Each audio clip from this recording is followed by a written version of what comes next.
জনৈক আইনজীবী আমাকে একটি নোটিশ পাঠিয়েছেন।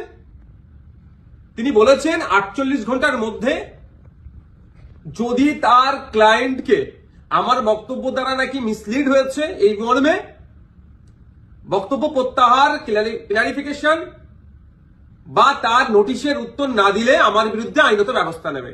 আমি বলি 48 ঘন্টা কেন, 800 ঘন্টা কেন, আর 8 মিনিট কেন, আমি তার নোটিশের কোনো প্রতি উত্তর দেব না। আমার বক্তব্য যদি আইন বহির্ভূত হয়, আমার বক্তব্য যদি সংবিধান বহির্ভূত হয়, সিধে চলে যাক সে কোর্টে, আইনের মাধ্যমে তার সাথে আমার বোঝাপড়া হবে। আমাকে নোটিশ পাঠিয়ে কি ধমকানো চমকানো হচ্ছে? এই ধরনের অনেক নোটিশ আমি খেয়েছি, আমার নামে অনেক মারাত্মক অভিযোগের মামলা নিয়ে আমি মাথায় করে চলছি, মিথ্যা অভিযোগ নিয়ে। উনি আমি ভয় পাই না। কেউ যদি মনে করেন নওশাদ সিদ্দিকীকে এই নোটিশ পাঠিয়ে ধমকাবো চমকাবো বসিয়ে দেব, আমি তাতে আমি ভয়ও পাবো না, আমি চমকেও যাব না।